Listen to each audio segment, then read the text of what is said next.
Hello students, मैं विकास कुमार आप सभी का वेलकम इंग्लिश क्लासेज एंड आज क्लासे में स्वागत करता हूं। तो आइए हम लोग पढ़ना शुरू करें। आज हम आप लोग के लिए लेकर आए हैं क्या समरी, जो बहुत ही शानदार तरीके से पढ़ेंगे और जानेंगे कि आपके एग्जामिनेशन में कितने नंबर के क्वेश्चंस आते हैं। आइए इसको एक बार देखते हैं, समझते हैं और क्वेश्चंस को हम लोग क्या करते हैं तो बनाते हैं। बस जरा सा आपके दिमाग काम करना चाहिए ताकि समरी आसानी से हम लोग लिख सकें, याद कर सकें और एग्जामिनेशन में जाकर सेम टू सेम इसको लिख कर हम लोग आ जाएं। थोड़ा समझते हैं क्या यहाँ बातें होती है। आइए थोड़ा देखते हैं हम लोग, ठीक है। चलिए थोड़ा देखते हैं कि यहाँ क्वेश्चंस कैसे पूछता है, क्या उसके रूल्स होते हैं, कैसे आपके एग्जामिनेशन में क्वेश्चंस आते हैं। तो देखिए यहाँ पे थोड़ा सा बताना चाहता हूँ मैं आपको। समरी पूछता है, समरी जो है आपके एग्जाम में कितना पूछता है 5 मार्क्स का, ठीक है। 5 नंबर का देता है समरी। आपको कितना पूछेगा 1 2 3 यानी ABC 3 क्वेश्चंस पूछेंगे और बोलेगा इसमें से किसी एक पर क्या जी आप क्या लिखिए तो समरी लिखिए। किसके बारे में बात हो रहा है तो प्रोज समरी। तो जाहिर सी बात है, जरा से इसको ध्यान से देखेंगे समझेंगे आसानी से ये लिखा जाएगा। आपको पता होना चाहिए कि आपके प्रोज कितने हैं तो 1 to 11, 1 से 11 तक आपका प्रोज है। अब ये प्रोज में कहाँ से क्वेश्चंस आ जाएगा, कैसे आएगा, अब क्या होगा, कैसे होगा, आप इसको थोड़ा समझेंगे तो आसानी से बन जाएगा। तो 1 से लेकर 11 तक आपका समरी जो देता है आपको लिखना कैसे है सबको डिस्कस कर देते हैं और आराम से आप क्वेश्चंस को लिख लेंगे, समझ लेंगे, आपको एकदम याद हो जाएगा। चलिए देखते हैं क्वेश्चंस कैसे आपके आते हैं और क्वेश्चंस कैसे आप एग्जामिनेशंस में आते हैं तो इसको सोल्व कर देते हैं। आइए देखते हैं चैंपियन और इसको थोड़ा सा समझ के पढ़ते हैं। चलिए यहाँ देखिए दिया गया है क्या, आपके देखिए सामने दिया गया है क्या समरी। ये आपको दिया गया है समरी। जरा से इसको एहसास कर लेंगे, समझ लेंगे तो आपको आसानी से आ जाएगा। आइए देखते हैं कि किस तरह से ये होता है, क्या होता है समरी का रूपरेखा, क्या होता है, कैसे क्वेश्चंस को हम लोग बनाएंगे। आपके एग्जाम में लिखने के लिए आ जाएगा क्या Indian civilisation and culture, Bharat की सभ्यता और संस्कृति। इस पर आएगा कि आप इस पर लेख लिखिए, जो 5 नंबर के एग्जामिनेशन में आते हैं। बस पैराग्राफ 1 2 3 4 5 सब करके लिखेंगे तो आसानी से बन जाएगा। चलिए देखते हैं, यहाँ पे बहुत ही आसान है, बस इसको खाली बात देख लेना है और आप आराम से खुद से इसको लिख सकते हैं। देखते हैं क्या है। Indian civilisation and culture is an essay written by Mahatma Gandhi. एक बार फिर से मिला लेंगे हम लोग चैंपियन। आइए देखते हैं, कहता है Indian civilisation and culture is an essay written by Mahatma Gandhi. अब देखिए यहाँ पे भारतीय सभ्यता और संस्कृति एक निबंध जो महात्मा गांधी के द्वारा लिखा गया है। उसके बाद who is known as father of nation over और बापू। अब क्या है, जिन्हें राष्ट्र के पिता या बापू के रूप में क्या जी जाना जाता है, जिन्हें राष्ट्र के पिता या बापू के रूप में जाना जाता है। उसके बाद he was born on 2 October 1869 at Porbandar in Gujarat. उनका जन्म कहाँ हुआ था, देखिए दिया है उनका जन्म 2 अक्टूबर 1869 को गुजरात के पोरबंदर में हुआ था। एकदम आसान आसान शब्द, हार्ड पढ़ना है नहीं। उसके बाद इन दिस एसे, इस लेख में, इस निबंध में Mahatma Gandhi has highlighted the important features of Indian civilisation and culture. इस निबंध में महात्मा गांधी ने भारतीय सभ्यता और संस्कृति के मुख्य विशेषताओं पर प्रकाश डाले हैं।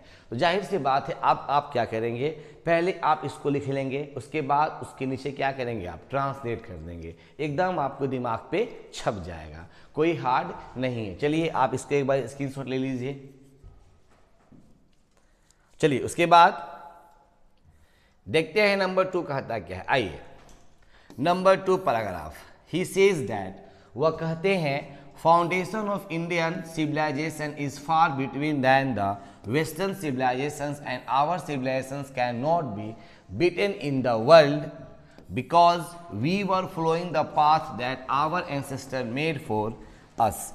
अब कहते क्या है, दूसरा पैराग्राफ समझते ध्यान से, ये 2 बार आ गया है तो एक बार करेंगे यहाँ पे। वे कहते हैं कि भारतीय सभ्यता की नींव पश्चिमी सभ्यता से कहीं बेहतर है, लिखा गया बेटर देन, और दुनिया में हमारी सभ्यता को कोई नहीं पीछा कर सकता, कोई नहीं हरा सकता, क्योंकि हम उस रास्ते पर चल रहे हैं जो हमारे पूर्वजों ने हमारे लिए बनाया है। तो अब मीनिंग देखिए यहाँ पे, एंसेस्टर मतलब क्या होता है, पूर्वज, है ना। एकदम आसान शब्दों में चलेंगे तो आपको आसानी से याद हो जाएगा। चलिए दूसरा आप स्क्रीनशॉट ले लीजिए जल्दी से, क्विक फास्ट। चलिए उसके बाद आते हैं नंबर 3। नंबर 3 कहता है क्या है, आपका उसी में है, थोड़ा सा पढ़ लेंगे तो आपको याद हो जाएगा 3 में। चलिए, western people sometimes says that we are uncivilised, ignorant and stolid. अब थोड़ा देखते हैं यहाँ पे क्या कहता है कि पश्चिमी लोग कभी कभी कहते हैं कि हम असभ्य हैं, अज्ञानी हैं और क्या है, मूर्ख हैं। ठीक है, उसके बाद फिर ये क्या दिया है, but Gandhi ji disagrees, Gandhi ji disagrees, यानी गांधी जी, लेकिन गांधी जी इससे सहमत नहीं है। एकदम सिंपल बात है। उसके बाद he thinks this idea is wrong. अब देखिए, उनका मानना है कि यह विचार क्या है, गलत है। एकदम सिंपल वर्ड आपके हैं। ही बिलीव्स दैट, वह विश्वास करते हैं, उनका विश्वास, उनका मानना है कि वह विश्वास करते हैं कि we can do everything that western people do, यानी उनका विश्वास है हम वह सब कुछ कर सकते हैं जो पश्चिमी लोग करते हैं, वो हम सब कुछ कर सकते हैं जो पश्चिमी लोग करते हैं। उसके बाद हाउएवर, फिर भी our cultures and way of life don't always allow us to do the same things they do. फिर भी कहते क्या है, समझेंगे। हालांकि हमारी संस्कृति और जीवन शैली हमें हमेशा वही काम करने की अनुमति नहीं देती है जो वे करते हैं।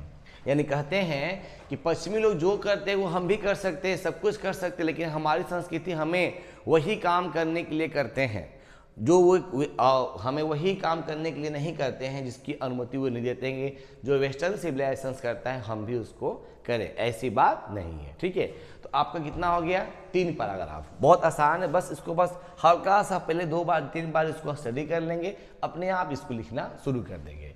नेक्स्ट नंबर 4, आइए देखते हैं। नंबर 4 बहुत ही आसान है, बस इसको एक बार देख लीजिए। आइए number 4, Gandhi ji tells us that our ancestor like living in villages more than cities. कहते हैं गांधी जी बताते हैं कि हमारे पूर्वज शहरों की अपेक्षा गांव में रहना अधिक पसंद करते हैं। सही बात है भाई। They knew that cities had a lot of bad things like crimes, robbers and thieves. कहते हैं वे जानते थे कि शहरों में अपराध हैं, लुटेरे हैं और क्या, चोर जैसी बहुत सारी बुरी चीजें होती हैं। कहाँ पर होती हैं, शहरों में होती हैं। कौन बात कह रहा है, तो गांधी जी। उसके बाद फिर समझते हैं ध्यान से, but in villages people could live peacefully, लेकिन गांव में लोग शांति से रह सकते थे। एकदम सिंपल क्वेश्चन आपके हैं।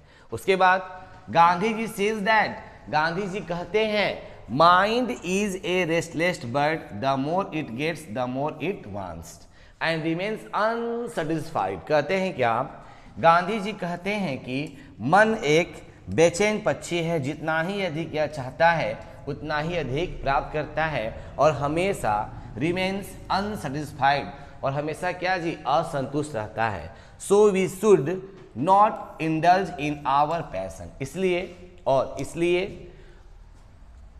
इसलिए हमें अपने जुनून में शामिल नहीं होना चाहिए। हमारा जो जुनून है उसमें शामिल नहीं होना चाहिए। ये गांधी जी कहते थे। कितना आसान वर्ड है, जरा सा आप इसको देख लेंगे, स्टडी कर लेंगे, स्क्रीनशॉट ले लेंगे, आप इसको लिखेंगे ना तो आपको प्रैक्टिस अपने आप आ जाएगा। ठीक चैंपियन, चलिए इसका स्क्रीनशॉट ले लीजिए जल्दी क्विक फास्ट। आइए ये देखिए आपका पहला पार्ट फिनिश, आपका पहला पार्ट फिनिश हो गया, यानी इंडियन सिविलाइजेशंस एंड कल्चर को अगर आप इसको लिखेंगे, जाहिर सी बात है शानदार तरीके से लिखाएगा। यानी क्या, Indian civilisation and culture is an a written by Mahatma Gandhi. फिर क्या है, who is known as father of the nation और Bapu. He was born on 2 October 1869 at Porbandar in Gujarat. In this essay, इस लेख में Mahatma Gandhi has highlighted the important features of Indian civilisation and culture. अब आप क्या करेंगे, जो लिखा हुआ है इंग्लिश वर्ड, आप कॉपी पर जो इंग्लिश वर्ड है उसको सिर्फ लिखेंगे तो आपको एकदम 100% पैराग्राफ 1, 2, 3 लिखेंगे तो आपको एकदम आसानी से याद हो जाएगा। चलिए चैंपियन, देखते हैं नंबर 2। आइए नंबर 2 देखते हैं क्या कहता है। तो Bharat is my home, Bharat मेरा घर है। लेसन 2 आ गए हम लोग। भारत इज माई होम, यानी भारत मेरा क्या है, घर है। आइए देखते हैं इसको और शानदार तरीके से पढ़ते हैं। Bharat is my home, Bharat मेरा क्या है, तो घर है। चलिए देखते हैं क्या होता है। आइए, ये भी हमारा समरी है। चलिए देखते हैं। भारत मेरा घर है, आपको मालूम है कौन लिखा है, डॉक्टर जाकिर हुसैन। समझते हैं क्या है, बहुत आसान है, जरा सा ध्यान दे देंगे आपको एकदम बन जाएगा। आइए number 1, Bharat is my home, he is a speech delivered by doctor Zakir Hussain. आइए देखते हैं एक सेंटेंस, एक हिंदी इसका। भारत मेरा घर है डॉक्टर जाकिर हुसैन के द्वारा दी गई है, ठीक है। उसके बाद he was the 3rd president of India, he was the 3rd president of India. एक स्पीच है। वह भारत के 3रे राष्ट्रपति थे, वह भारत के 3रे राष्ट्रपति थे। एक बार फिर से आते हैं। Bharat is my home is a speech delivered by doctor Zakir Hussain, यानी कहते क्या है कि भारत मेरा घर है, डॉक्टर जाकिर हुसैन के द्वारा दी गई एक स्पीच है। स्पीच मतलब आप यहाँ लिख सकते हैं क्या, भाषण। एक भाषण भी है और वह भारत के 3रे राष्ट्रपति हैं। उसके बाद this is an extract from the speech he gave in 1967 after taking the oath as the president. अब थोड़ा समझे ध्यान से, यह 1967 में राष्ट्रपति की पद लेने के बाद दिए गए उनके भाषण का एक क्या है, तो अंश है। यानी जब वो राष्ट्रपति का पद ग्रहण कर रहे थे तो उन्होंने क्या बोला, भारत मेरा घर है। उसके बाद फिर देखिए क्या कहता है, in his first speech as the president of India, यानी क्या, भारत के राष्ट्रपति के रूप में अपने पहले भाषण में क्या कहते हैं, doctor Zakir Hussain placed himself to the serve the totality of India's culture. पहले भाषण में डॉक्टर जाकिर हुसैन कहते हैं, क्या कहते हैं, समझें ध्यान से। डॉक्टर हुसैन ने भारत की संपूर्ण संस्कृति की सेवा के लिए वादा किया कि मैं कसम खाता हूँ, मैं खुद से वादा करता हूँ कि भारत की संस्कृति को मैं अच्छी तरह से बनाकर रखूँगा। तो ये आपका क्या हुआ, पैराग्राफ संख्या 1। चलिए इसका स्क्रीनशॉट ले चैंपियन, जल्दी कीजिए। चलिए उसके बाद नंबर 2, बहुत आसान है, जरा सा पढ़ लेंगे ना आपको याद हो जाएगा। ये आपको पहली बार इस तरह से आपको मिल रहा है ताकि आप इसको अच्छी तरह से स्टडी कर लेंगे। चलिए number 2, first of all he thanks Indians to elect him for the highlighted office in the land. कहते हैं क्या, सबसे पहले वह भारतीयों को देश के सर्वोच्च पद के लिए चुनने के लिए धन्यवाद देते हैं। सबसे पहले वो क्या कहते हैं कि मेरे को आप लोगों ने चुना, मैं आप सबको धन्यवाद देता हूँ। उसके बाद then he count Radhakrishnan's contributions to the presidency. फिर कहते हैं, फिर वह राष्ट्रपति के पद पर रहते हुए राधा कृष्णन के द्वारा किए गए योगदान को बताते हैं। राष्ट्रपति के पद पर रहते हुए राधा कृष्णन के किए गए कार्य को वो बताते हैं। अब ही सेज, वह कहते हैं, Radha Krishnan has given A mental equipment and A sound foundation of India. वो कहते हैं कि राधा कृष्णन ने भारत को मानसिक मजबूती और मजबूत आधार दिया है। मेंटल इक्विपमेंट, मेंटल मतलब होता है मानसिक, है ना, क्या दिया है, मानसिक मजबूती दिया है और एक मजबूत आधार दिया है। कौन बात करता है, डॉक्टर जाकिर हुसैन। 1 सेंटेंस 1 हिंदी को लेकर चलेंगे तो आपको बहुत ही आसान लगेगा। चलिए लिखिए इसको क्विक फास्ट। चलिए वेरी गुड। उसके बाद नंबर 3, बस 3-4 पैराग्राफ में आपके 5 नंबर आसानी से मिल जाएंगे, बस जरा सा ध्यान से आपको लिख लेना है। चलिए देखते हैं फिर क्या कहता है, आइए। Number 3, he pledge to the preserves the constitutions the culture and the glory of India. कहते क्या है, आइए देखते हैं। वह शपथ लेते हैं कि वह भारत के संविधान, संस्कृति और गौरव की हिफाजत करेंगे। फिर समझे ध्यान से, ही प्लेज कसम खाते हैं या शपथ लेते हैं कि preserve the constitutions the culture and the glory of India. He assures Indian to serve them without any religions over or language discriminations। बहुत अच्छा लाइन है, थोड़ा समझिए ध्यान से। कहते हैं वो भारतीयों को बिना किसी धर्म या भाषा के भेदभाव के उनकी सेवा करने का क्या जी यकीन दिलाते हैं। एसर मतलब होता है यकीन दिलाना। He asserts Indian to serve them without any religions or और लैंग्वेजेस डिस्क्रिमिनेशंस, भेदभाव पक्षपात होता है। उसके बाद according to doctor Zakir Hussain the prime sources to develop India is education. यानी डॉक्टर जाकिर हुसैन के अनुसार क्या बातें हो रही है, अनुसार भारत को विकसित करने का प्रमुख स्रोत क्या होता है, तो शिक्षा। वो कहते हैं कि शिक्षा जो है भारत को हमेशा क्या करेगा, तो आगे बढ़ाएगा। तो ये आपका हुआ क्या, भारत इज माई होम। आपको क्या करना है, जो इंग्लिश लिखा हुआ है आप कॉपी पर अपना इंग्लिश लिखेंगे और उसके नीचे क्या लिख लेंगे, हिंदी लिख लेंगे, तो आपको आसानी से आ जाएगा।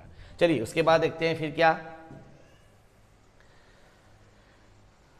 नंबर 4, आइए सेम है, 4 पैराग्राफ चलेंगे हम लोग। मैंने पहले बोला 4 पैराग्राफ, 3 पैराग्राफ आराम से हो जाएंगे।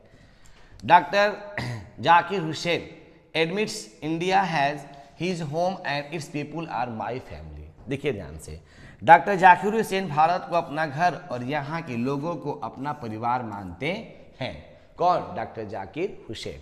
उसके बाद he sees 2 aspects of work, social and individual work. अब थोड़ा समझे ध्यान से, वह काम के 2 पहलू देखते हैं। सीज मतलब होता है, सी मतलब देखना, एस आपको लगाया सेंटेंस को बनाने के लिए। वह काम को 2 देखते हैं पहलू, एक है क्या, सामाजिक और दूसरा क्या है, व्यक्तिगत। एक सामाजिक और दूसरा क्या है, व्यक्तिगत। अब उसके बाद and suggest us to think for the development of both. अब फिर कहते क्या हैं, हम दोनों के विकास के लिए सोचने का सुझाव देते हैं। हम दोनों के विकास के लिए क्या करते हैं, सोचने का सुझाव देते हैं। उसके बाद and this is the only way to development of the India is possible. अब थोड़ा समझे ध्यान से, और इसी मार्ग पर चलकर भारत का विकास संभव है। यानी क्या, पहले क्या करना, देखिए सुनिए ध्यान से, वर्क पहला क्या, सोशल और क्या था, इंडिविजुअल। ये 2 कार्य करने हैं और इसी पर चलकर हम लोग भारत का विकास करना संभव कर सकते हैं। ये बातें कौन बोल रहा है, डॉक्टर जाकिर हुसैन। आप इसको एक बार स्क्रीनशॉट ले लीजिए ताकि आपका आसानी से क्वेश्चन आ जाए। चलिए उसके बाद हाँ थोड़ा सा 5वां देख लेते हैं, जरा सा तो पढ़ने में क्या दिक्कत है। अब 5वां, in conclusion we can say that this is a great speech by doctor Zakir Hussain. निष्कर्षतः हम कह सकते हैं कि यह डॉक्टर जाकिर हुसैन का एक महान भाषण है। उसके बाद wherein he has pledged his loyalty towards Indian and successfully conveys is his message to the Indians। यानी क्या कहते हैं, आइए, जिसमें उन्होंने भारत के प्रति अपनी वफादारी का वादा किया है और सफलतापूर्वक भारतीयों तक अपना संदेश पहुंचाया है। कौन, डॉक्टर जाकिर हुसैन। देखिए प्लेज मीन्स क्या होता है, कसम खाना, कसम खाना, या इसको बोल सकते हैं क्या, वादा करना, है ना। आप इसको देख सकते हैं, आराम से बना सकते हैं। चलिए अब उसके बाद आ जाता है क्या, ए पिंच ऑफ सनफ। बहुत ही शानदार है, अ पिंच ऑफ सनफ, एक चुटकी खैनी। चलिए देखते हैं क्या है, आइए।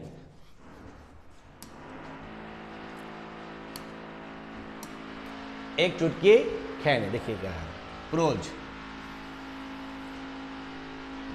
A pinch of सनफ, एक चुटकी खैनी के बारे में बात होती है। जरा सा ध्यान दे देंगे आसानी से क्वेश्चंस क्या हो जाएंगे तो बन जाएंगे। आइए देखते हैं। Number 1, a pinch of snuff is a comic story written by Manohar Malgonkar. फिर सुनिए ध्यान से, a pinch of snuff is a comic story written by Manohar माल गोनकर।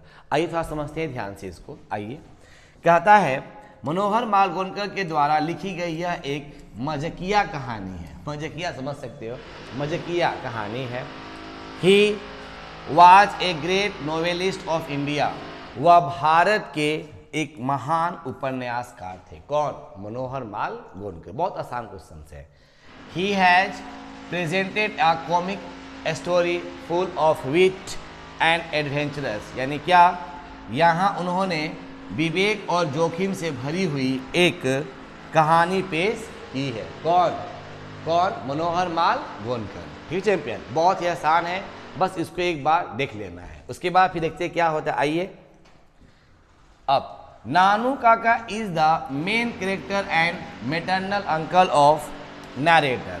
समझेंगे ध्यान से, जिसमें नानू काका लेखक के मामा एवं मुख्य किरदार में हैं। अब फिर उसके बाद the writer himself narrates the story of here. अब यहाँ पे क्या है, लेखक खुद ही यहाँ इस कहानी को बयां किए हैं या आखिर में उनके साथ क्या क्या बातें घट रही है या हो रहा है। ठीक है चैंपियन, तो आसानी से इसको एक बार देख लेंगे, समझ लेंगे, आसानी से आपको आ जाएगा। देखिए दिया है क्या, अ पिंच ऑफ सनफ। आप इसको एक बार देखिए, स्टडी कीजिए, आपको A to Z बातें याद हो जाएगी। ठीक चैंपियन, आइए उसके बाद देखते हैं फिर क्या है। आइए चलिए, ये हमारा हो गया नंबर 1। उसके बाद number 2, Nanu Kaka comes to Delhi to see some ministers and the narrator who is an under secretary has to take him to the north block on the mother's insistence। अब थोड़ा समझेंगे ध्यान से कि नानू काका कुछ मंत्रियों से मिलने दिल्ली आते हैं और लेखक जो एक क्या है, अंडर सेक्रेटरी हैं। अंडर क्या है? सेक्रेटरी हैं। अब फिर क्या है कि has to take him the North Block mother's insistence, यानी क्या, माँ के कहने पर उन्हें लेकर नॉर्थ ब्लॉक जाते हैं। कहाँ जाते हैं? नॉर्थ ब्लॉक जाते हैं। बट नानू काका एक्सपीरियंस वाज बेटर देयर, लेकिन नानू काका का तजुर्बा वहाँ कारवा होता है। करवा होता है। तो आसानी से टॉपिक्स क्वेश्चंस देखेंगे, समझेंगे ना, तो आसानी से क्वेश्चंस क्या हो जाएंगे तो बन जाएंगे। इसको पढ़ने के बाद, ये पढ़ने के बाद आपको आसानी से क्वेश्चन आ जाएगा। ठीक है चैंपियन, आइए उसके बाद फिर देखते हैं क्या होता है। आइए नंबर 3, फिर देखिए फिर क्वेश्चंस क्या कहता है, फिर क्या कहता है। आइए देखते हैं, समझते हैं। लेटर्स, बाद में he goes to meets Sohan Lal who is a party boss and successfully impresses him by his words and wits, showing that he knows the ambassadors Barkat Ali very well। अब थोड़ा सा इसको समझेंगे ध्यान से। फिर वह सोहन लाल से मिलने जाते हैं और एक पार्टी अध्यक्ष है और उस पर अपने शब्द का विवेक से सफलतापूर्वक प्रभाव डालते हैं। यह दिखाते हैं कि वह राजदूत बरकत अली को बहुत अच्छी तरह से क्या जी जानते हैं। ये बात कौन कहता है? तो नानू काका। कौन कहता है? तो नानू काका के बारे में ये बातें कही जा रही है। अब उसके बाद आइए देखते फिर क्या कहता है। Number 4, during talk with the Sohan Lal he came to know about the welfare ministers. अब समझेंगे, सोहन लाल से बातचीत के दौरान ही उन्हें कल्याण मंत्री के बारे में पता चलता है, वो भी मंत्री थे। अब उसके बाद also he knew that Sohan Lal wanted his son to get married with welfare minister's daughters but the minister's refuses. अब थोड़ा समझे ध्यान से। साथ ही उन्हें यह भी मालूम होता है कि सोहन लाल अपने बेटे की शादी कल्याण मंत्री की बेटी से करवाना चाहता था, पर मंत्री क्या कर देता है, इसको इनकार कर देता है। ये बात उसको मालूम पड़ता है तो नानू काका को। ठीक है ना, आपको बता देता हूँ, नानू काका जो थे ना वो ट्रेन में सफ़र किए थे, उनके पास 3rd क्लास का टिकट था, बट वो स्लीपर से क्या यात्रा किए थे, ठीक है ना। अब उसके बाद आइए देखते हैं क्या होता है, बस चार्ट देख लेंगे, काम आपके बन जाएंगे। चलिए उसके बाद थोड़ा सा और है, चलिए देखते हैं क्या है। On the other hand the welfare ministers fixed his daughter's marriage to the prince of Ninore. समझेंगे ध्यान से। दूसरी तरफ कल्याण मंत्री अपने बेटी की शादी निनोर के राजा राजकुमार से तय कर देते हैं। अब उसके बाद now Nanu Kaka went to meet the welfare ministers in the guise of hereditary astrologers of Maharaja of Ninore. अब समझेंगे ध्यान से। अब नानू काका निनोर के महाराजा के पुश्तैनी ज्योतिषी के रूप में कल्याण मंत्री के पास मिलने के पास जाते हैं, वहां पे अब जाते हैं। अब देखिए क्या होता है। And he mentions it on his visitors book, यानी क्या वह इसे वह विजिटर्स बुक पर भी लिखते हैं। विजिटर बुक मतलब होता है जब आदमी जाता है, विजिट करता है, घूमता फिरता, वहां बातें लिखता है। उसके बाद as soon as the welfare ministers comes to know about this he himself visits my home to meet Nanu Kaka. अब फिर क्या, देखिए क्या है। जैसे ही कल्याण मंत्री को इस बात का पता चलता है कि वह खुद नानू काका से मिलने मेरे घर आ जाते हैं। ये जाहिर सी बात है कि आपका ये समरी है नानू काका का। आसानी से क्वेश्चंस को पढ़ेंगे ना तो आसानी से समझ में आपको आ जाएगा, कोई हार्ड नहीं है। पहले 3-4 बार इस शब्द को पढ़ लेंगे, अपने आप आना शुरू हो जाएगा। उसके बाद चलिए आते हैं क्या, number 4 I have a dream. I have a dream पढ़ लेंगे तो आपके लिए बहुत ही आसान है, 4 पैराग्राफ पढ़ लेंगे आपको याद हो जाएगा। आई हैव ए ड्रीम, चलिए समरी है आई हैव ए ड्रीम। देखते हैं क्या कहता है। मेरा एक सपना है। आइए, Martin Luther king junior delivered the famous I have a dream speech on August 28, 1963। यानी क्या, मार्टिन लूथर किंग जूनियर ने 28 अगस्त 1963 को लिंकन मेमोरियल हॉल में प्रसिद्ध भाषण आई हैव ए ड्रीम भाषण दिया था। उसके बाद एट लिंकन मेमोरियल हॉल, ये हम सब आपके जुड़े हुए हैं। He was a civil rights activist and a Nobel prizes winner. अब क्या था, आइए, वह एक नागरिक अधिकार कार्यकर्ता और नोबेल पुरस्कार विजेता भी थे। कौन थे, तो आई हैव ए ड्रीम कौन थे, तो मार्टिन लूथर किंग जूनियर। उसके बाद इन हिज स्पीच, अपने शब्दों में, he spoke out against racial discriminations and called for civil and economic rights for negro in America. अब समझे थे ध्यान से। अपने भाषण में उन्होंने नस्लीय भेदभाव के खिलाफ बात की और अमेरिका में नेग्रो लोगों के लिए नागरिक और आर्थिक अधिकारों का आह्वान भी किया था। कौन, तो आई हैव ए ड्रीम के लेखक कौन, मार्टिन लूथर किंग जूनियर। आप इसको एक बार स्क्रीनशॉट ले लीजिए ताकि आपको समझ में आ जाए, बहुत ही आपको आसान लगे। इसमें से कोई वर्ड हार्ड नहीं है जो आपको नहीं आता है, सब आपके आसान क्वेश्चन है। उसके बाद नंबर टू क्या कहता है पैराग्राफ में, देखिए क्या कहता है। He highlighted how negroes specially in places like Alabama. अब थोड़ा समझिए ध्यान से। उन्होंने इस बात पर प्रकाश डाला कि कैसे नेग्रो विशेष रूप से अलाबामा एक राज्य है अमेरिका का, जैसे were still facing injustice and were not truly free. यानी क्या, अलाबामा स्थानों में अभी भी अन्याय का सामना कर रहे थे। और अब देखिए यहाँ पे, he compare their situations to being handed a bad cheque. अब क्या, और वास्तव में स्वतंत्र नहीं थे। उन्होंने उनकी स्थिति को तुलना खराब चेक दिए जाने और फिर क्या, और and being denied citizens rights, और क्या, और नागरिकता के अधिकार से वंचित किए जाने से थी। नागरिकता अधिकार से वंचित किए जाने से थी। ये कौन बोलता है, तो मार्टिन लूथर किंग जूनियर। उसके बाद आल्सो ही सेज, और भी कहते हैं, नेग्रोज वर sweltering in the furnace of the injustice. कहते हैं कि, और वह यह भी कहते हैं कि नेग्रो लोग अन्याय की भट्ठी में तप रहे हैं, जल रहे हैं। America is prospers but they are pauper. ठीक है ना, समझिए ध्यान से। अमेरिका जो है अमेरिका तो खुद खुशहाल है, फिर भी वह क्या है, बदहाल है।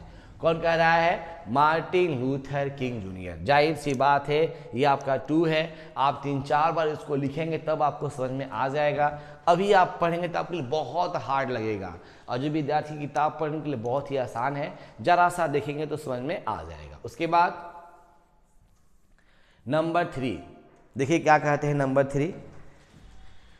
नंबर 3 Therefore today, इसलिए आज, I have come here to do raise a voice for them, यानी क्या, इसलिए आज मैं यहाँ उनके लिए आवाज़ बुलंद करने आया हूँ। ठीक है, we shall march ahead, है ना, we should march ahead and we won't sit back till they get the right parallel to whites, यानी क्या समझेंगे। कहते हैं क्या, हम लोग आगे बढ़ेंगे और जब तक उन लोगों को गोरों के बराबर अधिकार नहीं मिल जाता तब तक नहीं बैठेंगे, है ना। We should march ahead. अब थोड़ा समझेंगे ध्यान से। Until they justice rolls down like water and they get a room in a hotel in the towns। फिर कहते हैं क्या है, जब तक इस इंसाफ पानी की तरह न बहने लगे और जब तक उन्हें भी होटलों में कमरे ना मिलने लगे। तो जाहिर सी बात है ये अपने आवाज़ को बुलंद करने के लिए कौन कहता है, तो मार्टिन लूथर किंग जूनियर। और आपसे रिक्वेस्ट है आप इसको 2-3 बार लिखेंगे तो आपको आगे हो जाएगा। वी सैल यहाँ पे है, वी सैल SHALL करेंगे, वी सैल। ठीक है, उसके बाद चलिए थोड़ा सा और है, 4 तक चलेंगे तो आपको आसानी से याद हो जाएगा। And request you to come ahead for them because all of our destinies is tied together। अब थोड़ा समझें ध्यान से। और मैं आपसे गुजारिश करता हूं कि आप सभी अपने उनके लिए आगे आए, क्योंकि हम सभी को किस्मत की लकीरें एक ही हैं। यहाँ देखिए दिया गया है, यहाँ पे लकीरें एक ही हैं। In spite of frustrations Martin has a dream, he dreams that the son of slaves children and the son of their masters will be sitting on the table of the brotherhood together। अब समझे ध्यान से। निराशाओं के बावजूद यानी in spite of frustration, बहुत सारा निराशा था उसके बावजूद भी मार्टिन का एक सपना है, उनका सपना है कि गुलामों के बच्चे और उनके मालिकों के बच्चे भाईचारा के टेबल पर एक साथ बैठे होंगे। बहुत ही आसान है, आप इसको पैराग्राफ को 1 से लेकर 4 तक आप लिखेंगे तो आपको आसानी से याद हो जाएंगे। नेक्स्ट उसके बाद चलिए थोड़ा सा 5 लिख लेते हैं, लास्ट है। He dreams that his childrens would be identified because of their character not to their skin colour. फिर कहते हैं कि उनका सपना है कि उनके बच्चे को उनके रंग की वजह से नहीं बल्कि उनके किरदार की वजह से पहचाना जाना चाहिए या पहचाना जाएगा। He dream that the freedom will be ring from all the corners of America, यानी कहते हैं उनका सपना है कि आज़ादी गूंजेगी अमेरिका के हर एक कोने, और फिर एक दिन ऐसा आएगा, क्या आएगा, and there will be a day, एक दिन ऐसा आएगा, we all the blacks and whites will be able to live and dream together. एक दिन ऐसा आएगा कि जब हम सभी गोरे और काले एक साथ अपनी ज़िंदगी गुजारेंगे और उनके सपनों को एक ही, और उनका सपना एक ही होगा। तो जाहिर सी बात है ये आपका समरी है, इसको एक बार देखेंगे समझेंगे आसानी से याद आपको हो जाएगा। नेक्स्ट क्वेश्चन, चलिए थोड़ा सा और है, देख लेते थोड़ा सा और हल्का सा स्पीच है आई हैव ए ड्रीम का।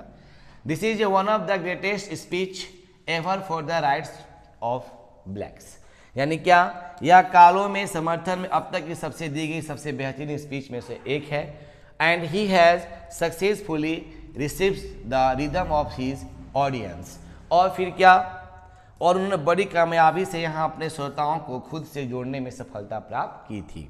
उसके बाद it prove in a great orator and work as an antidote for the injustice, यानी क्या, उनकी इस स्पीच से उन्हें एक महान वक्ता साबित कर दिया एवं टायरेनी and the operations against Negro, इसने नेगरों के प्रति नाइंसाफी, अत्याचार और शोषण के खिलाफ एक तरह के लिए रूप में काम किया। एक तरयाक मतलब होता है, एक मतलब कि आपको सहयोग रूप में काम किया। कौन किया? तो आई हैव ए ड्रीम लेखक कौन? Martin Luther king junior. आप इसको एक बार नहीं, दो बार नहीं, 3 बार इसको प्रैक्टिस करेंगे तो आपको आ जाएगा। कोई हार्ड नहीं है, कोई ज़रूरी भी नहीं है कि जो हम यहाँ लिखे हैं आप वही लिखो। आप अपने शब्द को बनाकर भी आप लिख सकते हैं आसान शब्दों में, ताकि आपको याद हो जाए। और बहुत ही आसान क्वेश्चंस होते हैं एग्ज़ाम के लिए, बहुत ही आसान। जरा से इसको एक बार देखेंगे, आसानी से याद आपके हो जाएंगे। ठीक है चैंपियन। आइए उसके बाद देखते हैं थोड़ा सा हम लोग और क्या कहता है। चलिए number 5, ideas that have help Mankind. ख्याल जिसने क्या किया था? मानव की मदद किया था। ख्याल जिसने क्या किया था? मानव की मदद किया था। Ideas that have help Mankind. जरा से इसको देख लेंगे, समझ लेंगे, आसानी से क्वेश्चन आपके बन जाएंगे। ख्याल जिसने क्या किया था? मानव की मदद किया था। चलिए देखते हैं, थोड़ा सा बनाते हैं क्या कहता है ये। आइए देखते हैं थोड़ा सा। चलिए बस एक बार इसको समझ लेंगे, आसानी से आपको याद हो जाएगा। चलिए, ideas that have help Mankind is a scientific essay written by Bertrand Russell. यानी क्या? ख्याल जिसने मानव की मदद किया था एक वैज्ञानिक लेख है जो बर्ट्रैंड रसल के द्वारा लिखा गया है। ये एग्जाम के लिए VVI है, आप इसको एक बार देख लीजिएगा, है ना। उसके बाद इन दिस एसे, इस एसे में he has focused on the ideas that have help mankind with passage to the time. यानी इस लेख में क्या था? इस निबंध में उन्होंने उस विचार पर जोर दिया है जिसने मानव जाति के समय के साथ मदद की है। ठीक है। उसके बाद as time passes man became matured and he became morality strong. Morally strong यानी क्या? जैसे जैसे समय बीतता गया, मानव परिपक्व होता गया। सही बात है, अपने आप दिमाग आना शुरू हो गया। He became civilized and saved himself from being unhuman। अब फिर कहते क्या है? अपने आप को अमानव होने से बचाया। यानी मानव से क्या? अमानव होने से बचाया। The invention of the fire proved to be the end milestone in the human progresses। यानी फिर क्या? आग के आविष्कार से मनुष्य की प्रगति एक क्या होती है? माइलस्टोन साबित हुई थी। माइलस्टोन मतलब मीलों की दूर, यानी आप आग के आविष्कार से बहुत ही अच्छी एक उन्नति खोज हुई थी मानव के लिए। तो आप इसको लिख लेंगे, बहुत ही आसान है वर्ड्स, आराम से आपको याद हो जाएंगे। चलिए उसके बाद नंबर 3 क्या कहता है, आइए देखते हैं। Number 3, the more ideas which made human prosperous are. क्या है? आइए, पशुओं को पालतू बनाना और कृषि करना मानव के विचारों की एक समृद्ध बनाया। यानी prosperous are domestications of animals and the agricultures. यानी कहते क्या है? पशुओं को पालतू बनाना और कृषि करना मानव के विचारों के एक और समृद्ध बनाता है। उसके बाद the invention of language gave a new life to him. यानी भाषा के आविष्कार से मानव को एक नई जीवन मिला। ये भी अच्छा आपका वर्ड्स है। लेटर बाद में the invention of the printing press and the art of writing made him socially, culturally and morally strong. बाद में फिर क्या हुआ, आइए देखते हैं बाद में फिर क्या हुआ। अब बाद में प्रिंटिंग प्रेस और लिखने की कला ने उन्हें सामाजिक, सांस्कृतिक और नैतिक रूप में मजबूत बनाया। किसको? Ideas that have help Mankind को। ठीक है चैंपियन, बहुत ही आसान है, बस इसको एक बार देख लीजिए, समझ लीजिए, आसानी से क्वेश्चंस क्या हो जाएंगे तो बन जाएंगे। उसके बाद नंबर 4, चलिए 4 आ गया। Finally it's N awesome presentations of Bertrand Russell in which he had scientifically explained the ideas that made human stand as per as the standard of human and made them superior to animal। कहता क्या है? अतः यह Bertrand Russell का एक शानदार निबंध है इन विच, जिसमें उन्होंने वैज्ञानिक रूप से उन बातों की व्याख्या किए हैं जिसने मनुष्य को मनुष्य के रूप में खड़ा किया और उन्हें जानवरों से बेहतर बनाया। बस इसको एक बार देख लेंगे, समझ लेंगे, लिखेंगे। जब तक आप इसको नहीं लिखेंगे तब तक समझ में आपको उतना नहीं आएगा। अभी आप खुद से इसको लिख सकते हैं, समझ सकते हैं, नहीं आएगा आप इसको एक बार नहीं 4 बार पढ़ सकते हैं, समझ सकते हैं। ठीक चैंपियन, चलिए उसके बाद देखते हैं फिर क्या। आइए लास्ट है आपका। हाँ, अब देखिए यहाँ पे हमने क्या किया, यहाँ पे हमने क्या किया कि पैराग्राफ 1, पैराग्राफ 2, उसके बाद 3, उसके बाद 4, यानी 4 पैराग्राफ को यहाँ पे हमने इस तरह से लिख दिया है। और यहाँ लिखने के बाद आप कंफर्म है एग्जाम में आप इस तरह से लिखेंगे तो आपको नंबर्स कंफर्म है 5 में 5 मिलेंगे। इसमें कोई वर्ड हार्ड नहीं है, आपको ऐसा ही लिखना है। देखिए आप लिखे हुए आप इसका स्क्रीनशॉट ले लीजिए और आप कंफर्म है आप इसको पढ़ेंगे तो आपको आसान लगेगा। चलिए उसके बाद देखते हैं। आइए, द आर्टिस्ट, बहुत शानदार कहानी है आपका। द आर्टिस्ट, एक कलाकार। कौन लिखा है तो शिग्गा नोया, लिखा कौन है तो शिग्गा नोया। द आर्टिस्ट एक कलाकार है ना, एक कलाकार कौन लिखा है तो शिग्गा नोया। ठीक है, आइए देखते हैं क्या कहते हैं एक कलाकार में। The artist is a short story writer by Shiga Naoya. समझेंगे तुम ध्यान से। द आर्टिस्ट शिग्गा नोया के द्वारा लिखी गई एक छोटी कहानी है। आर्टिस्ट कलाकार।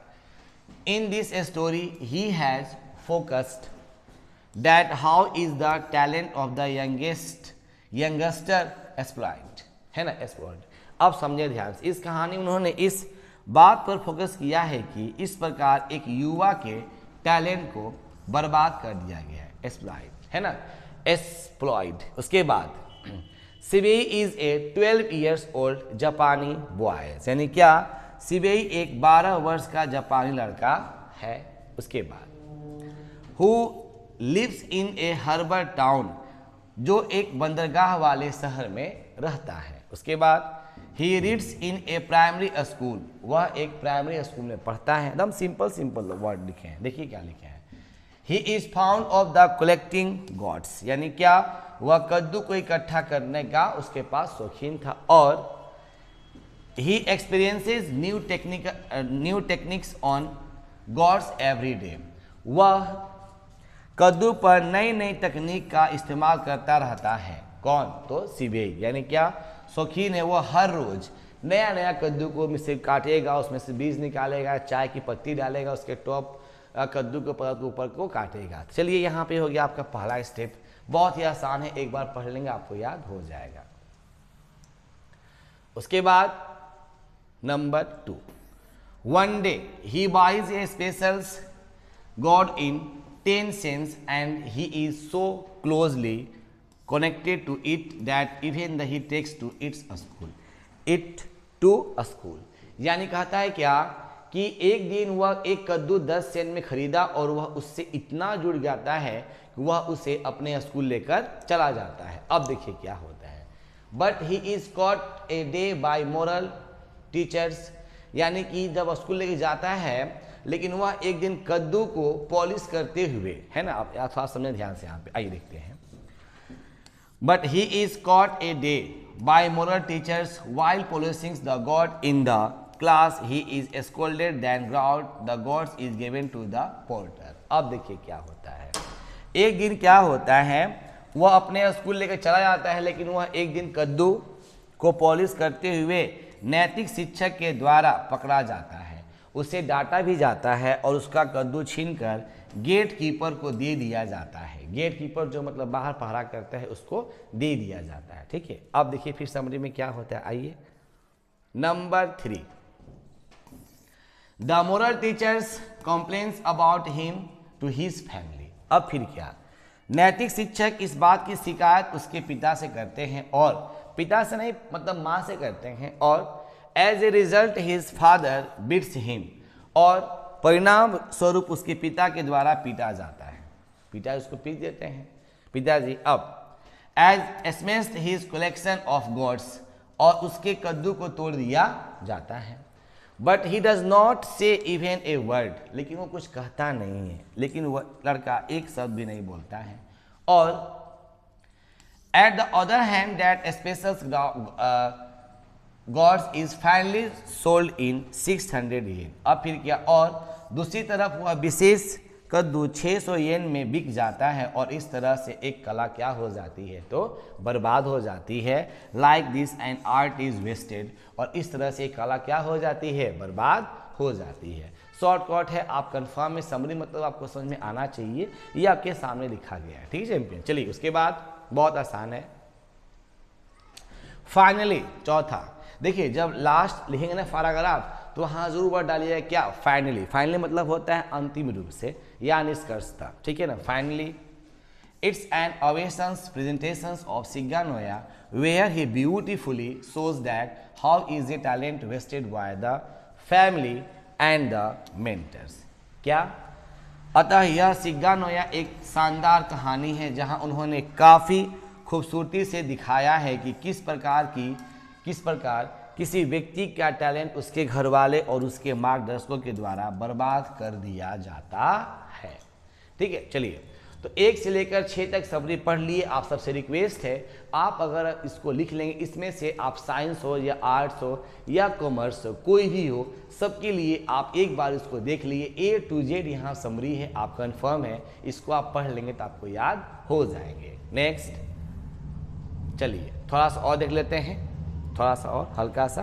तो हल्का देखना नहीं है आपका, यहाँ पे 1 से लेकर 4 तक आपका है, बस आपको क्या करना है, नोट कर लेना है। देखिए यहाँ पे 1 हो गया, 2 हो गया, 3 हो गया और 4 हो गया। देखिए यहाँ पे समरी आपका, देखिए आपको क्या करना है, इस तरह से आपको क्या करना है, तो लिख लेना है, ठीक है ना। जब इसको आप लिखिएगा तो शानदार तरीके से क्वेश्चन आपका बन जाएगा। नेक्स्ट चलिए,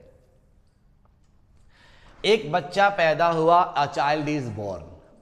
लेसन नंबर 7 पढ़ेंगे हम लोग। एक बच्चा पैदा हुआ, उसका नाम क्या था, तो नाम नहीं मतलब मालूम, बस पाठ का नाम है अ चाइल्ड इज बोर्न। चलिए number 1, a child is born is an essay written by Germaine Greer, है ना। कहता है ए चाइल्ड इज बोर्न, एक बच्चे का जन्म जर्मन ग्री के द्वारा लिखा गया है। इन दिस एसे, ये भी हमारा क्या है, निबंध है, निबंध। इन दिस एसे, इस निबंध में she has focused on the social cultural aspects regarding parents child and child family relationship. समझेंगे ध्यान से, इस निबंध में उन्होंने माता पिता और बच्चों के पारिवारिक संबंधों के बारे में सामाजिक और सांस्कृतिक पहलुओं पर ध्यान केंद्रित किया है, ठीक है ना। तो बहुत ही आसान वर्ड से एक बार थोड़ा सा देख लेंगे तो आसानी से आपके वर्ड्स लिखना शुरू हो जाएंगे। उसके बाद नंबर 2, आइए देखते हैं क्या है। He says that, वो कहते हैं, the celebrations at the time of a child's birth is mainly seen in the traditional societies and the birth is often attended there। अब समझेंगे, वह कहती हैं कि बच्चों के जन्म के समय उत्सव मुख्य रूप से पारंपरिक समाजों में देखा जाता है। सही बात है भाई, पारंपरिक क्या जी, समाजों में देखा जाता है। उसके बाद फिर क्या, when a girl is pregnant for the first time she goes to her mother's house, यानी क्या, और जन्म अक्सर वही होता है। अच्छा, और जन्म अक्सर वही होता है। अब सुनो ध्यान से, ये आपका सेकेंड लाइन का था। जब कोई लड़की पहली बार गर्भवती होती है तो अपने माँ के घर जाती है। सही बात है। उसके बाद she receive love from all the members of the family, उसे परिवार के सभी सदस्यों से प्यार मिलता है। और देखिए, और all the activities are like a celebrations there, और सभी गतिविधियां वहां एक उत्सव की तरह होती हैं। यानी कहती हैं जर्मन ग्री कि जब कोई महिला प्रेग्नेंट होती है तो सबसे पहले कहाँ जाती है, अपने माँ घर जाती है। जब माँ घर जाती है तो उसको वहाँ पे सब लोग प्यार करते हैं और हमेशा उत्सव की भावना बनी रहती है। उसके बाद number 3, in eastern societies all the children are reared together. समझेंगे ध्यान से, पूर्वी समाजों में सभी बच्चों के एक साथ पाला जाता है ना। Mother and child both are treated with equal respects, माँ और बच्चे दोनों को समान सम्मान दिया जाता है। But in the technocratic societies such a awareness is not seen. अब समझिए, लेकिन मॉडर्न सोसाइटी में ऐसी गर्माहट नहीं देखी जाती है ना, इस तरह से। फाइनली अंत में it is an awesome presentation of the Germaine Greer, है ना, अंततः यह जर्मन गिरी की एक खूबसूरत प्रस्तुति है जहां उन्होंने पूर्व और पश्चिम की सांस्कृतिक विशेषताओं को खूबसूरती से व्यक्त किया, यानी क्या, वेयर, जहां he has beautifully expressed the cultural peculiarities of the east and the west, पूरब और पश्चिम की जो खूबसूरती बातें हैं उसको अच्छी तरह से बताया है, सिखाया है। कौन? जर्मन गिरी। तो जाहिर सी बात है 1 से लेकर 7 तक पढ़ ली। आपसे रिक्वेस्ट है आप लोग थोड़ा सा इसको लिख लेंगे, समझ लेंगे। इसमें से लास्ट में आपको हम गेसेस क्वेश्चंस कर देंगे और आप अगर इसको देख लेंगे तो आपको आसानी से क्वेश्चंस हो सकता है कि 4 क्वेश्चंस बोलेंगे और आपके एग्जाम में लड़ जाएंगे। उसके बाद चलिए नंबर, अब यहाँ देखिए इसी को आप करते हैं क्या है 1 2 3, 3 ठो आपको पैराग्राफ है, बस इसको क्या करना है ऐसे लिख लेना है। लिखने के बाद 3-4 बार खुद से प्रैक्टिस करना है, आपको एकदम समझ में आ जाएगा। चलिए उसके बाद यहाँ देखिए प्रेस कितना स्वतंत्र है, लेसन नंबर 8 में हम लोग आ गए हैं। प्रेस कितना आज़ाद है। चलिए number 1, how free is the press was written by Dorothy L Sayers. क्या प्रेस कितना आज़ाद है डोरोथी एल सेयर्स के द्वारा लिखा गया था। She was born in 1893 in England. अब क्या, उनका जन्म 1893 में इंग्लैंड में हुआ था। अब she was one of the first women to graduate from Oxford University. वह ऑक्सफोर्ड विश्वविद्यालय से स्नातक होने वाली पहली महिला थी। कौन? Dorothy L Sayers. In this essay she writes with clarity of thought to make a strong case against misreporting by the press or against the misuse of the freedom of the press। यानी क्या, इस निबंध में वह press की गलती व्याख्या के खिलाफ या प्रेस की स्वतंत्रता के दुरुपयोग के खिलाफ एक मजबूत मामला बनाने के लिए विचार की स्पष्टता के साथ लिखती हैं। कौन? Dorothy L shares. आप सबसे रिक्वेस्ट है, जाहिर सी बात है इसको एक बार देखेंगे, अगर इसको आप लिखेंगे तो आसानी से आपको याद हो जाएगा। चलिए उसके बाद देखते हैं फिर क्या, नंबर 2 बहुत आसान है, बस जरा सा पढ़ लेंगे आपको याद हो जाएगा। आइए नंबर 2 देखते हैं। According to Sayers, without a free press we can not imagine of the free people. समझेंगे, सेयर्स के अनुसार एक स्वतंत्र प्रेस के बिना हम स्वतंत्र लोग की कल्पना नहीं कर सकते। सही बात है। She pointed out that freedom of the press is important features of a democratic society। क्या, समझेंगे ध्यान से। उन्होंने कहा कि प्रेस की स्वतंत्रता एक लोकतांत्रिक समाज की महत्वपूर्ण विशेषता है। उन्होंने कहा कि प्रेस की स्वतंत्रता एक लोकतांत्रिक समाज की महत्वपूर्ण विशेषता है। उसके बाद and the press is restricted in time of war। अब समझेंगे ध्यान से। और प्रेस युद्ध के समय प्रतिबंधित हो भी जाता है। A free press can attack government politics and can expose corruptions. अब देखिए समझे, एक प्रेस सरकारी नीतियों पर हमला कर सकता है। यहाँ पर देखिए वर्ड क्या है, पॉलिसीज, पॉलिटिकल नहीं आपका है, पॉलिसी मतलब नीति कर सकता है। बट प्रेस इज मिसयूज्ड, और भ्रष्टाचार को उजागर कर सकता है, लेकिन प्रेस का दुरुपयोग होता है। सही बात है भाई, प्रेस का क्या होता है, दुरुपयोग होता है। देखते हैं प्रेस में छपता है कि हमको आवश्यकता है लड़के और लड़कियों का, उसको पैसा से ले दी जाएगा, आप नंबर फ़ोन करते हैं, आप क्या जी फंस जाते हैं। इस सब बातों पर ध्यान न देंगे, ठीक है ना। अब उसके बाद number 3 he says that press is not as free as it should be. वह कहती हैं कि प्रेस उतना मुक्त नहीं है जितना होना चाहिए। वास्तव में press, actually the press is chiefly controlled by 2 factors. वास्तव में प्रेस मुख्यतः 2 कारकों के द्वारा नियंत्रित किया जाता है। 2 कारक कौन कौन भाई? The advertisers and the honours of the press.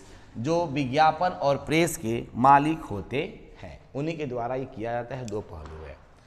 No newspapers dares to go against them. कोई भी अखबार उनके खिलाफ जाने की हिम्मत नहीं करता है। उसके बाद sometimes a press does not express the public opinion and it misrepresents the fact. कभी कभी क्या होता है, एक प्रेस सार्वजनिक राय व्यक्त नहीं करता और यह तथ्य को गलत तरीके से क्या करता है, तो प्रस्तुत करता है। जाहिर सी बात है, इसको जरा सा देखेंगे समझेंगे आपको याद हो जाएगा। आप इसको 2-3 बार प्रैक्टिस कर लेंगे, आपको लास्ट में हम बता दें कौन कौन क्वेश्चन एग्जाम के लिए इंपॉर्टेंट है। अगर आप उसको लिख लेंगे समझ लेंगे तो आपको आसानी से बन जाएगा। चलिए उसके बाद नंबर 4, एट लास्ट अंत में she says that the danger of the freedom of the press does not come from the government, it comes from with in the press. यानी क्या, अंत वह कहते हैं कि प्रेस की स्वतंत्रता को खतरा सरकार से नहीं है, यह प्रेस के भीतर से ही आता है। तो ये बातें किसकी हो गई, तो how free is the press. मैंने कुछ नहीं किया, मैं आपको सिर्फ बता रहा हूँ, सिखा रहा हूँ, मैं चला रहा हूँ, आप बस इसके अनुसार चलेंगे, आपके मार्क्स बहुत ही अच्छे आ जाएंगे। नेक्स्ट चलिए यहाँ देखिए मैंने क्या किया है, बस आपको यहाँ मैंने प्रस्तुत कर दिया है, एक शानदार तरीके से आपको यहाँ मैंने बता दिया है। आप इसको लिखेंगे तो आसानी से आपको याद हो जाएगा। नहीं क्या है, how free is the press was written by Dorothy Elsevier. She was born in 1893 in England. She was one of the first women of the graduate from Oxford University. अब जब हम यहाँ लिखे हैं, जब आप लिख लिए, जब इसका हिंदी ही नहीं पता है तो आप इसको समझ में आपको नहीं आएगा। चलिए आप यहाँ लिखें हिंदी, आप देख लीजिएगा। आइए आते हैं समरी, यानी समरी में क्या है, द अर्थ, एक टुकड़ा जमीन, लेसन नंबर 9। 1 से लेकर हम 8 तक पढ़ लिए, आशा करता हूं कि आपको समझ में आ रहा होगा। नंबर 9 चलिए देखते हैं क्या है। Number 1, the earth is a short story written by H.G. Wells। समझेंगे, 1 question 1 line. The earth H.G. Wells के द्वारा लिखी एक छोटी कहानी है। This story shows the tragedy of those parents who put too much trust on their child. समझेंगे ध्यान से, यह कहानी उन माता पिता की त्रासदी को दर्शाता है जो अपने बच्चे पर बहुत अधिक क्या करते हैं, भरोसा रखते हैं। उसके बाद the writer also says to us not to leave everything to God to solve. अब क्या, लेखक हमें यह भी कहते हैं कि सब कुछ सुलझाने के लिए भगवान पर न छोड़ें। सब कुछ सुलझाने के लिए आप क्या करें, भगवान पर न छोड़ें। जाहिर सी बात है, इस टॉपिक को समझेंगे, जानेंगे, आसानी से क्या हो जाएगा, तो बन जाएगा। उसके बाद number 2, this is the story of the Johnsons and his lovely son. कहानी चलना शुरू होता है। यह कहानी जो है, यह जॉनसन और उसके प्यारे बेटे की कहानी है। Johnson was a simple farmer. Johnson क्या था, एक सिंपल सा छोटा किसान है। जॉनसन एक छोटा किसान है। He had taken some lands from Sanders on annual rent, या उसने सेंडर से वार्षिक किराए पर कुछ जमीन ली थी। He was hard working but believe too much in fate. वह कड़ा मेहनत कर रहा था लेकिन वह भाग्य पर बहुत अधिक विश्वास करता था। देखिए तो आसान है, जाहिर सी बात है, जरा से इसको देख लेंगे, समझ लेंगे, आपको याद हो जाएगा। चलिए उसके बाद नंबर 3 देखते क्या कहता है। He had only one son named Benjin. उसके पास एक बेटा था, उसका नाम क्या था, Benjin. He was dull and unintelligent. वह सुस्त और मंद बुद्धि का था। The doctor advise to keep Benjin engage in a works. Doctor ने बेंजिन को एक काम करने के लिए बोला कि आप इस काम में व्यस्त रहो। So Benjin's father brought some hens for Benjin in order to keep him busy. तो बेंजिन के पिता ने उसे व्यस्त रखने के लिए बेंजिन के लिए कुछ मुर्गियां लाए। अब gradually benzene learn all tricks business. Benzene ने व्यापारियों के सभी गुण सीख लिए हैं। बेंजिन जो था, लर्न मतलब सीखना, लर्न यानी बेंजिन ने व्यापारी के सभी गुण क्या जी, सीख लिया, अब वो तेज हो गया। उसके बाद नंबर 4 देखते हैं फिर क्या होता है। He started to earn money by selling eggs. यानी क्या करता है, उसने अंडे बेचकर पैसा कमाना शुरू कर दिया। अब देखिए, and he deposit much money in the bank, और उससे बैंक में बहुत पैसा जमा किया। कौन? Benzene. He brought that land from Sanders and get married a girl named Florence। अब समझो ध्यान से, उसने सेंडर्स से वह जमीन खरीद लिया और फ्लोरेंस नाम की एक लड़की से क्या कर लिया? शादी कर लिया। कौन? बेंजीन। अब देखिए, Florence behaviour about benzenes parent was not good, यानी क्या? बेंजीन के माता पिता के बारे में फ्लोरेंस का व्यवहार जो था अच्छा नहीं था। अब सी pointed his ears against his parents, यानी उसने उसके माता पिता के खिलाफ जहर उगला। कौन? फ्लोरेंस। देखिए कि कहानी कितना शानदार है, अगर आप इसको अच्छी तरह से पढ़ लेंगे तो आपको एकदम याद हो जाएगा। चलिए उसके बाद नंबर 5 देखते हैं फिर क्या होता है। आइए, Benjin's therefore drove them into the town by a small Ford van. अब समझो, बेंजीन ने उन्हें छोटे फोर्ड वैन द्वारा शहर में ले गया और उन्हें वहां छोड़ दिया। Now they had nothing to live, छोड़ दिया। अब उनके पास रहने के लिए कुछ नहीं था, उनके माता पिता के पास कुछ नहीं था। दस इस प्रकार the writer has shown how a simple minded son drives his parents into the town and the becomes cunning. इस प्रकार लेखक ने दिखाया कि कैसे एक साधारण दिमाग वाला बेटा अपने माता पिता को शहर में लाता है और उन्हें चालक बन जाता है और वहाँ पे उसको छोड़कर चले जाता है। बहुत ही शानदार ये कहानी है द अर्थ, और आप लोगों ने पढ़ा है तो आपके लिए बहुत ही शानदार क्वेश्चंस रहेगा। उसके बाद यहाँ देखिए, आप लोग करना है क्या है, बस इसको आप क्या करना है, एक लिख लेना है। लिखने के बाद अगर आप इसको लिखेंगे ना तो आपको 5 या 5 नंबर मिलेंगे। ठीक, चलिए उसके बाद number 10, India through a travel eyes, एक यात्री की नज़र से भारत या आंखों देखी भारत की यात्रा। कौन लिखा है? आइए देखते हैं। Number 1, India through a travel eyes is an extract from my several words which is a personal record of her life. आइए देखते हैं क्या है। India through a travel eyes my several words एक उद्धृत है जो उनके जीवन का एक व्यक्तिगत रिकॉर्ड है। It shows her love for the poorest people living in Indian villages, यह भारतीय गांव में रहने वाले गरीब लोगों के प्रति उनके प्यार को दर्शाता है। India through a travel eyes कौन लिखा है? आप खुद अपने से बता सकते हैं, समझ सकते हैं। चलिए जल्दी कीजिए। चलिए, तो कौन लिखा है? तो पर्ल एश बक इन्होंने लिखा है। ठीक है ना। उसके बाद आइए देखते हैं नंबर 2। चलिए, in this chapter Pearl S Buck has described her visit to India. समझेंगे ध्यान से, इस अध्याय में पर्ल एश बक ने अपनी भारत यात्रा का वर्णन किया है। सी सेज, वो कहती हैं, India had always been part of the background of her life. वह कहती हैं कि भारत हमेशा उनके जीवन की पृष्ठभूमि का हिस्सा रहा है।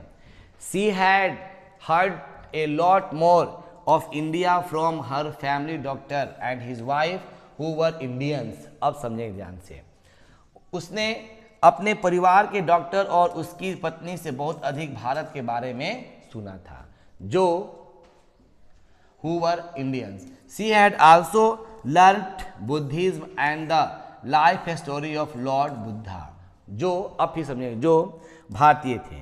उसने बौद्ध धर्म और भगवान बुद्ध की जीवन की कहानी भी सुनी थी। कहाँ पर? भारत में। कौन? ये आपका कौन? पर्ल एश बक एक विदेशी थी और भारत में घूमने आई थी और अपने विचारों के यहाँ पर प्रस्तुत करती हैं। उसके बाद number 3, the writer had come to India not to see the Taj Mahal Fatehpur. लेखक ताजमहल, फतेहपुर सिकरी या किसी ऐतिहासिक स्थान को देखने के लिए भारत नहीं आए थे। यानी क्या? फतेहपुर सिकरी और एनी हिस्टोरिकल प्लेसेस देखने के लिए नहीं आए थे।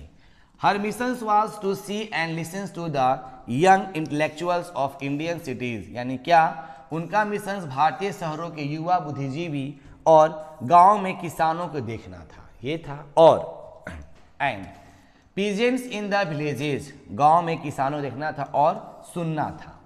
उनका यही मकसद था पर्ल एश बक का। She found thousands of young intellectuals train in English, schools were jobless in the India. उसने पाया कि अंग्रेजी स्कूलों में प्रशिक्षित हजारों युवा बुद्धिजीवी भारत में क्या थे, तो बेरोजगार थे। बेरोजगार थे, किसने पाया था, तो पर्ल एस बक ने पाया था। ठीक है चैंपियन। उसके बाद number 4, the writers state with an Indian family is a village. अब समझेंगे। लेखक एक गांव में एक भारतीय परिवार के पास भारतीय परिवार के साथ रहे। Indians had great rewards for great man and womens. भारतीयों में महान पुरुषों और महिलाओं के लिए बहुत इज्जत होती है। She found deep devotions for Gandhi ji among Indians. उन्होंने भारतीयों में गांधी जी के लिए गहरी भक्ति पाई। किसने पाई, पर्ल एस बक ने। Indian people are religious minded. भारतीय लोग धार्मिक विचारों वाले होते हैं। It had the best and worst both aspects. और उसके इसके सबसे अच्छे और बुरे दिनों के क्या थे, तो पहलू थे। किसके, तो पर्ल एस बक के। किसके थे, तो पर्ल एस बक के। जाहिर सी बात है, जरा सा ध्यान देंगे आसानी से बन जाएगा। उसके बाद नंबर 5 देखते हैं क्या है। The writer wrote a book come my beloved on her visit to India. लेखिका ने अपने भारत यात्रा पर कम माई बिलोव्ड एक पुस्तक लिखी। Most American should not appropriate it but her book is not a puzzlement to Indian readers. अब थोड़ा समझेंगे। अधिकांश अमेरिकी इसकी सराहना नहीं कर सके, लेकिन उसकी पुस्तक भारतीय पाठकों के लिए एक सबसे पहेली नहीं है। अब in this extract she had shown her love for the people of Indian and tried to show the feelings of Indian people. यानी क्या, इस उदाहरण में उन्होंने भारत के लोगों के लिए अपना प्यार और भारतीय लोगों की भावनाओं को दिखाया है। किसने दिखाया है, तो पर्ल एस बक ने। आप सबसे रिक्वेस्ट है कि 1 से लेकर 5 तक, 1 से लेकर 10 तक हमने लिखा है, आप इसको लिखिए, समझिए, जानिए, आसानी से ये बन जाएगा। जरा सा आपको ध्यान देना है ताकि आपको आसानी से लगे और क्वेश्चन आसानी से समझ में आप सबको आ जाए। बहुत ही आसान है, बस एक बार इस सबको देख लेना है। 1 से लेकर 10 तक हमने आपको बताया है। आप जाहिर सी बात है, इसमें से आप वर्ड्स को लिख सकते हैं, जो भी आपको आसान लगे आसानी से आप लिख सकते हैं। चलिए नंबर 10 एंड लास्ट देखिए, तो number 10 and last, a marriage proposal, एक शादी का प्रस्ताव। आइए number 1, a marriage proposal is a very interesting play written by Anton Chekhov, a well known dramatist and a short story writer of the Russia. समझते हैं। एक शादी का प्रस्ताव रूस के प्रसिद्ध नाटककार और लघु कथाकार एंटोन चेको के द्वारा लिखा गया एक बहुत ही दिलचस्प नाटक है। 3 main characters of the play are. नाटक के 3 मुख्य पात्र हैं। कौन कौन? चुबोको, जो एक जमीन का मालिक है। चुबोको यानी क्या, who is A land owner, जो एक क्या है, जमीन का मालिक है। His 25 years old daughter. अब समझेंगे, उसकी 25 साल की बेटी नटालिया है और लोमोव, फिर देखिए Natalia and Lomov, who is their neighbours, और उनका एक पड़ोसी है। लोमोव जो उनका एक क्या है, पड़ोसी है। अब फिर समझते हैं। A healthy well fed but highly hypochondriac a land owner who is 35 years old। एक स्वस्थ पोषित है लेकिन अत्यधिक हाइपोक्रोंडिक है और जमीन का एक मालिक है जो 35 साल का है। कौन? लोमोव। एक बार फिर से समझेंगे, सुने मेरी बात ध्यान से। चुबोको की एक बेटी है, उसका नाम नटालिया है जो 25 साल की है, और एक पड़ोसी उसका नाम लोमोव है जो 35 साल का है। वो क्या है? हाइपोक्रोंडिक, एक मतलब बीमारी थोड़ा सा बहुत उत्तेजित होने वाली, वो लोमोव है जो 35 साल का है। अब उसके बाद number 2, the comedy results from the temperamentals weakness of these characters who frequently enter into the heated discuss and the argument over minor issue। समझेंगे ध्यान से। कॉमेडी इन पात्रों को स्वाभाविक कमजोरियों का परिणाम है जो अक्सर छोटी छोटी बातों पर गरमाया करते थे और चर्चा और बहस में पड़ जाते थे। One day early in the morning Lomov went to his neighbours. एक दिन की बात है, लोमोव सुबह सुबह अपने पड़ोसी चुबोको के घर गया, है ना, आप समझेंगे ध्यान से। Lomov was dressed in morning coat and the gloves. Lomov ने सुबह का कोट और दस्ताना पहना हुआ था। समझेंगे ध्यान से, एकदम समझ में आपको आ जाएगा, बहुत ही आसान है। अब उसके बाद नंबर 3, चुगोपो was Chubukov was naturally happy to welcome him. Chubukov ने स्वाभाविक रूप से उसका क्या किया, स्वागत बड़ा ही खुश होकर किया। भाई लोमोव आया है मेरा पड़ोसी, खुश होकर किया। ही आस्क्ड, उसने पूछा, Lomov that why he was so unnecessarily formal about his dress. पूछा, उन्होंने लोमोव से पूछा कि वह अपनी पोशाक को लेकर अनावश्यक रूप से इतने औपचारिक क्यों हैं। अब समझे ध्यान से। Lomov was very nervous and unable to express the real purpose of his visit. Lomov बहुत घबराए हुए थे और अपनी यात्रा के वास्तविकता उद्देश्य को व्यक्त करने में असमर्थ थे। समर्थ नहीं, क्या थे, असमर्थ। कौन जी, तो लोमोव। ठीक है, कैसे व्यक्त करे कि मैं तुम्हारी बेटी का हाथ मांगने आया था, आप खुद समझ सकते हैं। Number 4, चुबोको repeatedly asked Lomo to tell the real purpose of his visit, but Lomo was terribly nervous and unable to reply. चुबोको ने लोमोव से बार बार पूछा कि वह उसकी यात्रा का वास्तविकता उद्देश्य बताए, लेकिन लोमो बुरी तरह से घबरा गया था और उत्तर देने में असमर्थ हो गया। उसके बाद his throat became dry and he asked for water and sipped it slowly. समझेंगे, उसका गला सूख गया, उसने पानी मांगा और धीरे धीरे पानी पीने लगा। अब his throat पीने लगा, फिर क्या होता है, at one stage Chuboko suspected that perhaps he had come to ask for some money. चुबोको ने सोचा, एक समय तो चुबोको को संदेह हुआ कि वो शायद कुछ पैसे मांगने आया है। कौन पैसे मांगने आया है, तो चुबोको पैसे मांगने आया है। अब उसके बाद So he told Lomov to say whatever he wanted. इसलिए उन्होंने लोमोव से कहा जो बोलना है बोलो। At that time, Lobo said that he had come to ask for his daughter Natalia's hand. बोल दिया ना, क्या उस समय लोमोव ने कहा वह शादी के लिए आपकी बेटी नतालिया का हाथ मांगने आया था, मतलब आपकी बेटी के हाथ मांगने आया था, मैरिड, शादी के लिए। Chubukov was very happy and excited to hear this. Chubukov, यह सुनकर चुबोको अत्यधिक प्रसन्न हुआ और बहुत क्या हुआ, उत्साहित हुआ। उसके बाद नंबर 5, नंबर 6 देखते हैं फिर क्या है, ये नंबर 6 कर लेंगे। He began to hug and kiss Lomov and said that he had been earrings to hear this for centuries. कहते हैं क्या, उसने लोमोव को गले लगाना और चुमना शुरू कर दिया और उसने कहा कि वह सदियों से यह सुनने के लिए तरस रहा था। कौन बोला ये बात, चुबोको ने बोला। She went inside to call Natalia but did not tell her why Lomov had come. वह नतालिया को बुलाने के लिए अंदर गया, लेकिन उसे यह नहीं बताया कि लोमोव क्यों आया है। ठीक है, अब सुनिए। Natalia came out and greeted Lomov. Natalia बाहर आई और लोमोव का अभिवादन किया, ग्रीटेड, अभिवादन किया।